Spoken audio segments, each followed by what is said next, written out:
Let me tell you a story. The year is 2017. The Flames had been swept by the Ducks, we had survived 1 year with Trump in power, and I was in my screenplay class wondering how the hell I was going to pass. I had no clue how to write 90 pages over the Christmas break, let alone making them coherent. One day on a whim, I decided to get my groceries delivered, so I'd have more time to write. When I received the groceries, however, two things caught my eye. First, a bag I ordered was missing. Second, that bag was replaced with someone else's groceries, like a cucumber and some toiletries. I read the name and the address on the delivery bag. Caitlin Costello. She lived about 13 blocks away and I didn't have a car, but no matter. I called her and told her I'd deliver the groceries for her. She sounded nice over the phone. For whatever reason, I really looked forward to seeing her. Fast forward 13 blocks and 2 angry dogs, and I'd finally reached her house. Only to be greeted by the delivery guy. He said he had to destroy the groceries and issue her a refund since I had touched them. I was angry. I walked all that way to present my cucumber to Caitlin Costello and never even met her. I had nothing to show for it. Well, not yet anyway. Hi, my name is Sean Reimer, I do not rhyme, and this is the story of The Bagman, my first screenplay.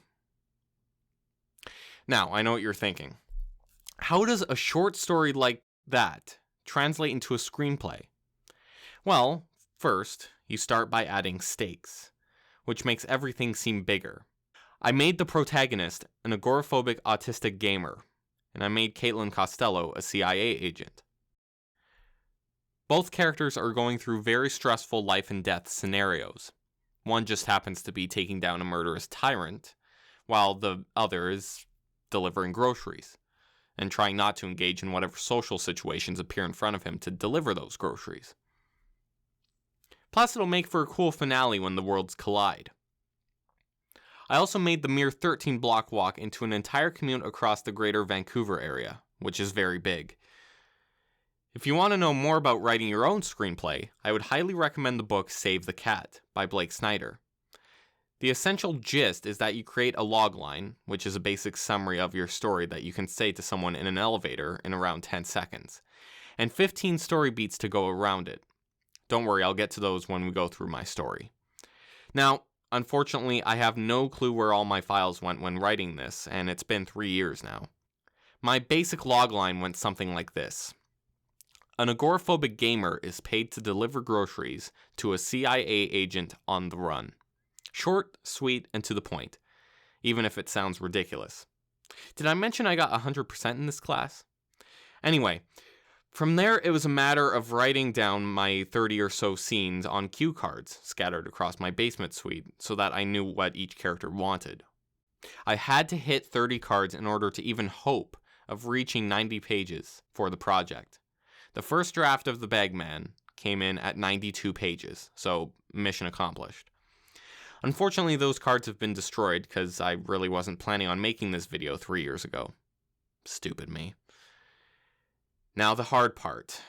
Opening up the computer and writing it. Seriously, that's the hard part. Once you make the effort to start, you're golden. This isn't going to be a scene-for-scene retelling of what happens, but I'll give you the general gist of what happens throughout the story.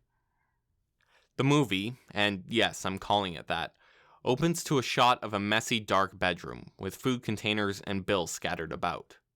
We see our main character, Herman Eugene Terwilliger, is in a Call of Duty tournament with his online friends. Clutching the match is Herman's Save the Cat beat, an action that makes the audience immediately identify with our main character. While waiting for the next match, we find Herman went to school to become an ordnance specialist for the military, but quit due to the unpredictable nature of the outside world, which is why he plays first-person shooters. One of his friends states the theme of the movie. You say that you've mastered this game. You can make a living off the one outside your door, you know. After this, Herman chokes the next match. Losing the prize money from the tournament, he desperately needed to pay his bills and avoid getting a job that required him going somewhere. Suddenly, his doorbell rings. It's the delivery order for the week. He gets into an argument with the delivery guy about a bag fee that he refuses to pay. After slamming the door, Herman finds the source for the extra bag fee. There's a bag that isn't his. He calls the number like I did, but unlike a calm Caitlin Costello picking up the phone, Herman is greeted to the sound of gunfire over the phone. Eventually, CIA agent Sofia Goryaev asks Herman if he can take care of the misdelivery himself, as she is preoccupied with shooting henchmen. Initially hesitant, Herman reluctantly accepts when Sofia offers to pay for the inconvenience. This is the catalyst, or inciting incident, however you want to call it. The next part of the movie is the debate phase, where the hero has doubts about proceeding on their journey. In Herman's case, he asks his parents, the delivery guy, a cabbie, who sways Herman away by describing the amount of bodily fluids in his cab when Herman asks for a discount, and his Call of Duty friends for a ride, all of whom are unable to provide any. Ultimately, Herman decides to risk traveling across the city himself to deliver these groceries. A parallel to this decision in pop culture is Neo taking the red pill, except going outside for the first time is a bit more relatable nowadays. With the start of Act 2, we begin the fun and games portion of the movie. This is where we put the main character through all kinds of crazy shit in their new reality. Herman attempts to cross the street for the first time with nearly disastrous results. He throws one of Sophia's groceries at a homeless man who tries talking to him, gets into a rap battle, yeah, I wrote that, awkwardly orders McDonald's, which was my favorite scene to write, tries to protect a little girl from being perved on at that McDonald's, only to be mistaken for said perv, and tries to catch a bus. On a related note, one thing I always wondered about the film Forrest Gump is how awkward it would have been to excuse yourself during Forrest's story to catch the bus. So, who does Herman encounter at this bus stop? A method actor auditioning for a Forrest Gump play, who has the entire film memorized. And the nail in the coffin is that Herman has never seen the movie. So when a bus arrives, Herman is too nervous to excuse himself, believing that the actor's story is a real story. After an hour or so of missing buses, the actor breaks character, much to the dismay of Herman, who boards the last bus. After realizing he's out of data on his phone, he calls Sofia for directions via her spy car. In the middle of this exchange, Sofia is ambushed by the bad guy's henchmen on the road, leading to a car chase where Herman's experience as a weapons specialist helps Sofia prevail. The lead henchman manages to survive the battle and retreats back to base. Herman and Sofia learn more about each other, like Herman's agoraphobia and Sofia's job in the CIA. However, a man on the bus with Herman tries to sell sex tips to Herman, which Herman accidentally accepts. When Herman exits the bus, the man chases him into a station demanding payment, but Herman manages to escape as he boards a train. A victory. A false victory. Elsewhere, the lead henchman Gus makes it back to the boss's base. His boss, Jericho, kills a henchman while stressing the importance of the flash drive that Sofia stole. What's on the drive? You'll soon find out. For now, a personal note. You're probably wondering why Caitlin Costello became Sofia Goryaev. Why not just keep the Caitlin Costello name? At the time I wrote this screenplay, I was nursing a broken heart. I dated a girl in the summer, and we split when I moved to Vancouver for film school. She was my first for a lot of things. And in December 2017, I still loved her. When I went home for Christmas, as cliché as it sounds, all I wanted was her back. I won't reveal her real name or any of the details of what Herman and Sofia talk about in the next scene on the train, because, well, the dialogue's pretty real. But I did get her back, at the cost of moving back home after school, which I felt was worth it at the time. Actually, 3 years later, I still say it's worth it. What started out as a screenplay quickly became a love letter. The main objective of Herman's next scene on the phone with Sofia was to create a foil. Herman is afraid to explore the world around him, while Sofia is always on the go and can never settle down in one place. Eventually, Herman finds out he's on the wrong train. He has a panic attack as Sophia changes course to find him. Slowly, Herman regains his composure enough to get off the train and make his way back to Sophia's.